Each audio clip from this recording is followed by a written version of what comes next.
Hello guys, how are you? Welcome back to my channel Night Hub episode 2. So आज का जो video होने वाला है वो बहुत ज़्यादा डिफरेंट होने वाला है. So आज हम लोग फाइनली क्राइम एपिसोड के ऊपर बात करने वाले हैं. So आज का जो वीडियो है वो एक ऐसे क्रिमिनल केस स्टडी के ऊपर है जो लिटरली मुझे बहुत ज़्यादा शॉक और डिस्टर्ब कर दिया था जब मैंने इस केस के ऊपर सुना था. सो ये केस है द मियाजावा फैमिली मर्डर्स या फिर द सेटागायामा फैमिली मर्डर्स जो जापान में दिसंबर 30 सन 2000 को हुआ था. ये मर्डर एक बहुत ही हॉरिफिक और एक बहुत ही अजीब जो किलर का पर्सपेक्टिव है उसके ऊपर है. सो बेसिकली इस कहानी का शुरू होता है on New Year's eve December 31 2000 in the quite upscale suburb of Setagaya Tokyo में. तो टोक्यो के सेटायागी जो एक जापान का टोक्यो का एक सबर्ब है छोटा सा, दिसंबर 31 सन 2000 को एक पूरा entire family of 4 was discovered brutally murdered inside their own home. एक पूरा फैमिली खुद के ही घर के अंदर न्यू ईयर्स ईव के दिन ब्रूटली मर्डर हुआ था. This is not just a standard home इन्वेशन. ये सिर्फ एक साधारण होम इन्वेशन का केस नहीं है. What makes the Setagaya murders infamous is the killer's chilling behaviour after the massacre. ये सबसे ज़्यादा हैरान ये हुआ था क्योंकि जो किलर था मर्डर करने के बाद उसने कुछ ऐसी हरकत की थी जो कोई सोच भी नहीं सकता कि किलर एक फैमिली को मर्डर, एक मास मर्डर करने के बाद ये कर सकता है. Instead of running into the night the killer stayed inside the home for 2 to 10 hours alongside the victim's body. खून करने के बाद किलर भागा नहीं बल्कि 2 से 10 घंटे तक वो उस घर में ही रहा उन लाशों के साथ.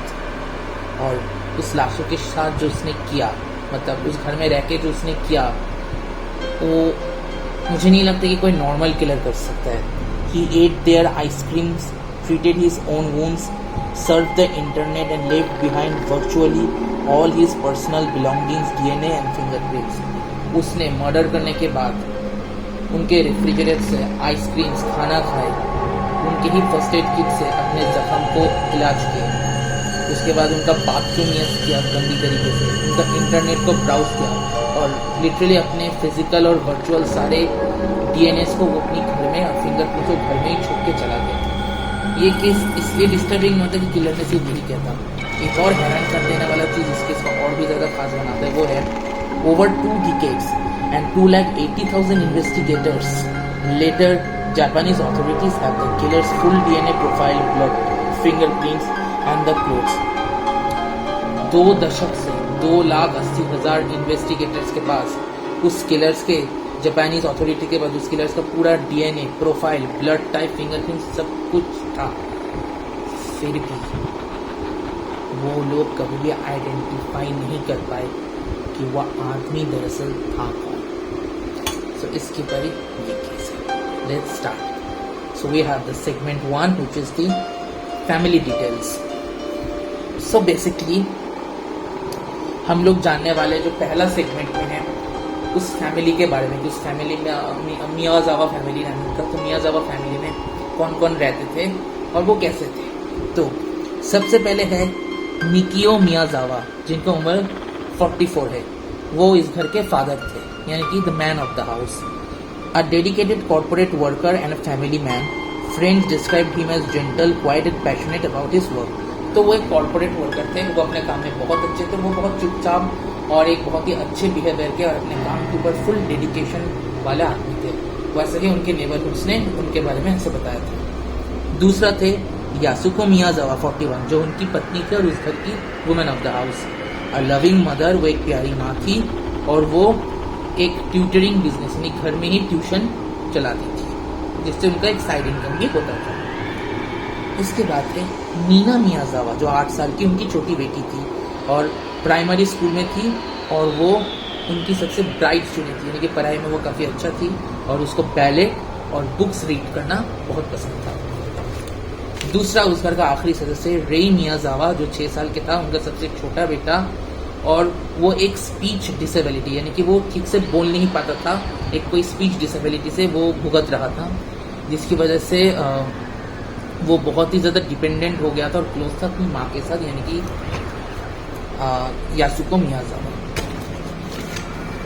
The context of the house, तो घर का स्ट्रक्चर कैसे था। The family lived in a 3 story complex, एक डुप्लेक्स में, तो वो 3रा माला का घर था टोटल, नेक्स्ट टू शोशी गया पार्क। तो शोशी गया जो पार्क था, उस पार्क के ही पास वो फैमिली एक 3 स्टोरी डुप्लेक्स हाउस में रहता था। Most of their immediate neighbours had already packed up and moved out due to a planned park expansion project. तो उनके जो ज़्यादातर पड़ोसिया थे, लोग थे, वो लोग पहले ही चले जा चुके थे, क्योंकि उस पार्क को और बड़ा करने का जो प्रोजेक्ट था, जिसमें से बहुत सारे घरों को तोड़ना पड़ा था, जिसकी वजह से उस घर में ज़्यादा कोई नहीं था। द मियाजावा होम नियरली आइसोलेटेड, तो वो लोग ज़्यादातर आइसोलेटेड थी, क्योंकि उनके आसपास के सारे पड़ोसियों के घर टूट चुके थे, दूर दूर तक कोई घर तो आसपास नहीं था। इतना isolated enough that no one would heard what happened inside on December 13। इतना आइसोलेटेड कि किसी ने भी नहीं सुना दिसंबर 30 को उस रात को क्या हुआ था उनके साथ। दूसरा सेगमेंट पे हम लोग चलते हैं, segment 3, the killings. Late night December 30 सन 2000, तो करीब बहुत रात हो चुकी थी December 30 सन 2000 को, करीब 10:30 बजे वो किलर उनके पीछे घर के जो एक पेड़ था, उस पेड़ के ऊपर उसने उठ के crawl through the small 2nd floor bathroom window, तो वो पेड़ के सहारे पीछे के बाथरूम के दरवाजे से वो घर के अंदर घुसा था। करीब 11 बजे फर्स्ट विक्टिम रे, तो उसका जो पहला विक्टिम था उसका नाम था Ray. The killer entered 6-year-old Ray's room first, तो 6 साल के रे के रूम में वो घुसा था जब रे सो रहा था। He strangled the sleeping boy with his bare hands, तो जैसे ही रे सो रहा था उसने अपने खाली हाथों से रे का गला दबा के उसको वहीं पर ही मार दिया। और जैसे कि उसको स्पीच डिसेबिलिटी था, तो वो चीख या कुछ बोल नहीं पाया था और कुछ सुना नहीं था। Second victim Mikio, hearing a noise Mikio rushed up from his ground floor desk, तो वो ग्राउंड मिकियो जो इस घर का फादर था, वो सो रहा था अपने डेस्क पर कुछ काम करते करते, लेकिन जैसे उसने रे की रूम के में कुछ आवाज़ सुना तो वो तुरंत उठ गया। वो जैसे ही जाने लगा, violent struggle broke out on the stairs, उस स्टेयर से वो खूनी भी नीचे आ रहा था, तभी मिकियो ने उसे पकड़ लिया और उन दोनों के बीच एक बहुत ही वायलेंट स्ट्रगल, मतलब मिकियो उसको पकड़ने जा रहा था और किलर भी अपने को बचाने के लिए एक मारधाड़ शुरू हो गया था सीढ़ियों में। The killer stabbed Mikio multiple times with a sashimi knife, तो शिशिमी नाइफ के सहारे उस किलर ने मिकियो को कई बार स्टैब किया।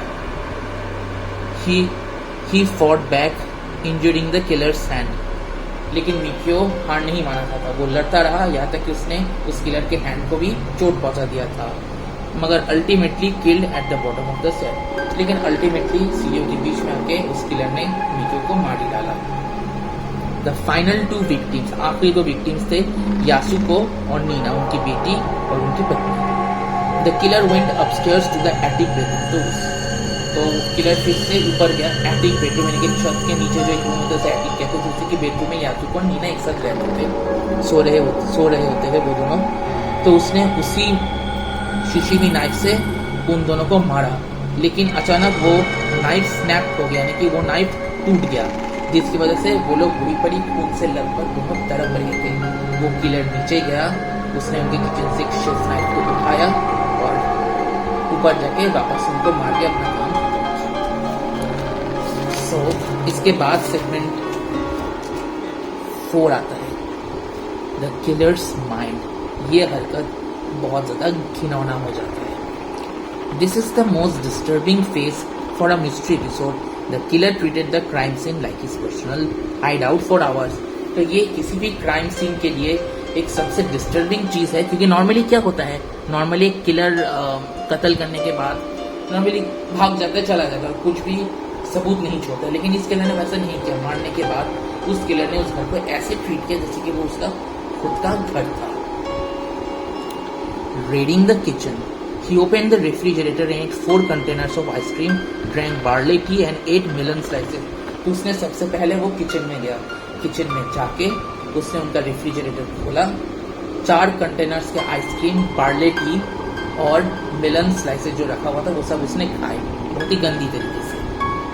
Medical self care, because Mikio fought back, the killer had a cut on his right hand. He pulled open Yasuko's first aid pad kits using sanitary pads and bandages to stop his own bleeding. तो जैसे कि मिकियो ने उसके हाथ के ऊपर हमला किया था, जिस वजह से उसका राइट हैंड का ये वाला हिस्सा बहुत जोर से ब्लीड कर रहा था, तो उसने क्या किया, वो यासुको के कमरे में गया, उसका फर्स्ट एड किट ड्रॉयर से निकाला और उसने सैनिटरी पैड्स और बैंडेजेस यूज करके अपने ब्लीडिंग को रुकवाया। Surfing the web, he turned on Mikio's desk top computer at 1:18 a.m. for about 5 minutes viewing websites related to the local park authority and theatrical performances. तो वो मिकियो के desk पर गया, तो उसका कंप्यूटर में वो 1:18 पे सुबह 5 मिनट तक वहां पर वो ब्राउज करता रहा। क्या ब्राउज करता रहा? पार्क के अथॉरिटीज के बारे में जानता रहा और वहाँ के कुछ थिएट्रिकल परफॉर्मेंसेस के बारे में कुछ वीडियोस देखता रहा। Disrespect and calm. He used the family's toilet without flushing, leaving behind physical evidence. He ransacked drawers, dumping paperwork into the bathtub and toilet before reportedly taking a nap on the sofa. तो ये सबसे घटिया हरकत उस killer का था। और disrespect कि वो उनके टॉयलेट पे गया, उन्होंने वहाँ पर उसने टॉयलेट किया विदाउट इवन फ्लशिंग। उसने उस घर के सारे इंपॉर्टेंट पेपर वर्क्स को लिए टॉयलेट में जाके फेंक दिए और वो वहां पर जाके उनके सोफे के ऊपर कुछ देर तक सोते रहे। Leaving evidence behind, when he finally left, he neatly arranged his jacket, hip bag, scarf, hat and the murder weapon on the floor almost like a delivery display. जाने से पहले उसने अपना जैकेट, अपना हिप बैग, अपना scarf और अपना murder weapon, hat, सब कुछ उसने फ्लोर में एकदम नीटली अरेंज करके रखा। जैसे जब पुलिस आई थी दूसरे दिन, ऐसा लग रहा था कि उसने जानबूझ के किया, मतलब वो चाहता था कि उसके सारे एविडेंस वहां पर बने रहे। Segment 5, investigation and forensic clues. Police arrived on the morning on December 31 when Yasuko's mother came to visit. तो दूसरे दिन सुबह दिसंबर 31 को पुलिस अराइव हुई जब यासुको की माँ आई थी उनको विजिट करने के लिए न्यूयॉर्क के लिए। The DNA and blood, investigators recovered type A blood from the killer. Genetic profiling revealed a unique mix, maternal DNA pointing toward European descent, specifically South European Adriatic region, and paternal DNA indicating Coast Asian origins. So, ये सबसे ज्यादा हैरान कर देने के बाद था जब उसका डीएनए मैच किया गया तो उनका ब्लड टाइप ए ब्लड निकला, जो एक बहुत ही यूनिक तरीके का ब्लड था, जिसका पैटर्नल यानी कि वो एक पैटर्नल और एक मैटरनल दोनों का जो ब्लड है वो एक मिक्स तरीके का ब्लड था, मतलब एक तरीके का जान ही नहीं रहा था। तो उसका जो पैटर्नल ब्लड था यानी कि फादर्स के डीएनए वो जा रहा था किसी साउथ यूरोपियन डिसेंट की तरह, मतलब कोई यूरोपियन डिसेंट, हालांकि था वो एक Japanese, south European Adriatic region की तरफ। और उसका जो मैटरनल डीएनए था वो डिक्टेट कर रहा था किसी ईस्ट एशियन ओरिजिन की तरफ। तो उनका ब्लड का जो टाइप ए डीएनए था उसका पैटर्नल डीएनए एक अलग साउथ यूरोपियन की तरफ जा रहा था और मैटरनल डीएनए ईस्ट एशिया की तरफ जा रहा था, इसलिए समझ नहीं आ रहा था कि उसका ब्लड टाइप आखिर है क्या। The clothing and items, his jacket and hip bag were mass-produced items sold around Tokyo, but trace analysis revealed unique sand inside his bag traced back to the southwestern US near Edward Air Force Base and the desert near East Asia. सबसे ज्यादा हैरान कर देने वाला ये बात था उसका जो क्लोथिंग था, उसका जैकेट और उसका हिप बैग, वो सबसे ज्यादा कॉमनली मास प्रोड्यूस्ड जैकेट और बैग था जो टोक्यो में बहुत ज्यादा प्रोड्यूस बेचा जा रहा था। उसके बैग के अंदर एक सैंड यानी कि मिट्टी भी मिला, रेत मिला, और वो रेत इतना ज्यादा अद्भुत था कि लिटरली जो उस रेत का जो बैग के अंदर जो रेत था वो ट्रेस हो रहा था साउथ वेस्टर्न यूएस, मतलब यूएस मतलब अमेरिका के साउथ अमेरिका की तरफ जा रहा था, जो एक एडवर्ड जो नियर एडवर्ड एयरफोर्स बेस, जो एडवर्ड एयरफोर्स जो साउथ अमेरिका में एयरफोर्स बेस है एडवर्ड, उसके आसपास का रेत के डीएनए मैच हुआ तो सैंड के साथ। And the desert near east Asia, और यहाँ तक कि ईस्ट एशिया में जो डेजर्ट था उसका रेत के साथ भी उसका वो वाला रेत मैच हो रहा था, इसलिए पुलिस समझ नहीं पाई कि आखिर ये रेत है क्या, दो जगह का रेत एक रेत के अंदर कैसे हो सकता है। उसके बाद the age profile, forensic evidence suggested a male born between 1965 and 1985, 15 to 35 years old at the time. So forensic evidences ने ये सजेस्ट किया कि वो जो आदमी था वो 1965 से लेकर 1985 के बीच में पैदा हुआ था, यानी कि उसका एज 15 साल से 35 साल का था, जो और भी अजीब कर देना बात था। अब इस कहानी के टोटल 3 थ्योरीज आते हैं। फर्स्ट थ्योरी, रैंडम साइकोपैथ या बर्गलर, हो सकता है ये कोई रैंडम पागल हो या फिर कोई चोर हो, खूनी हो, जो घर में रॉबरी करने के लिए आया था, लेकिन किसी ने उसको देख लिया इसलिए उसको उसका पूरा फैमिली का मर्डर कर देना पड़ा था, बेसिकली रॉबरी गॉन रॉन्ग। दूसरा था foreign military connection, given the rare DNA combination in US military based regions, and some speculate he was a foreign national or a mixed race individual who fled Japan shortly after. हो सकता है जिसकी वजह से उसका जो DNA samples और rate जिसकी वजह से मिलिट्री कनेक्शन यूएस के साथ उसका मिल रहा था, तो हो सकता है कि वो कोई फॉरेन नेशनल मिलिट्री था या फिर कोई रेस इंडिविजुअल जो शायद उस जगह से भाग के आ गया होगा और जापान में आ गया होगा और इनके घर में मर्डर किया दिखाया होगा। ये एक थ्योरी था। आखिरी थ्योरी था neighbourhood feud.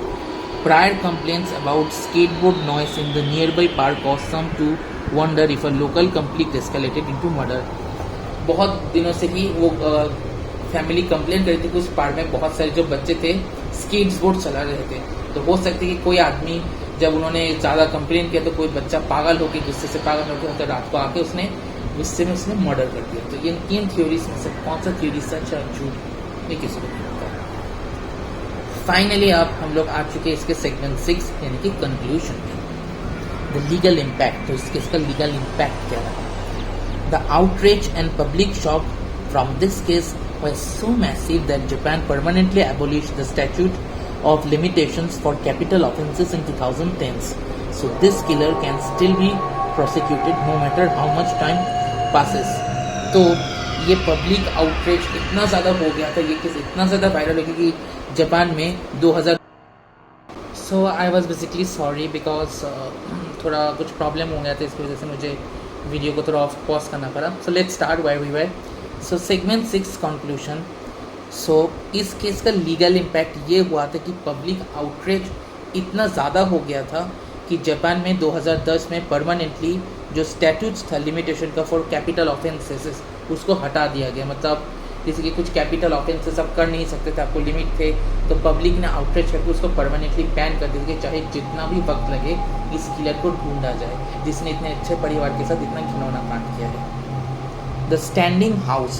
For over 2 decades, the Miyazawa home stood preserved in plastic wrapping and police state as a silent monument to the crime. तो करीब 2 दशक तक उस जगह को येलो क्राइम टेप और प्लास्टिक से वैसे ही रैप करके रखा गया जिस दिन क्राइम के दूसरे दिन रखा गया था, ताकि कोई भी उस चीज़ को छुए ना और एविडेंस एक भी हटे ना, क्योंकि एक एक एविडेंस बहुत ज़्यादा जरूरी था। Closing thought. So, despite having his face shape, height, fingerprints, complete DNA sequence and personal belongings, the killer remains a phantom.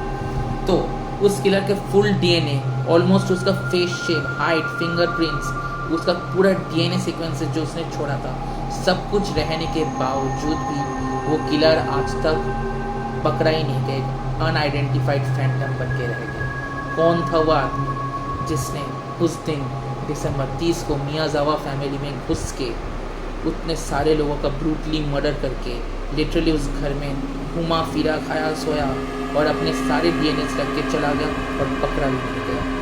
कहाँ से आया था वो आदमी, कौन था, क्यों उसके सैंड ब्लड्स में इतने अलग अलग जगह के, एक जापान का आदमी यूएसए का डीएनए लेके कैसे घूम सकता है? ये आज तक रहस्य रह गया।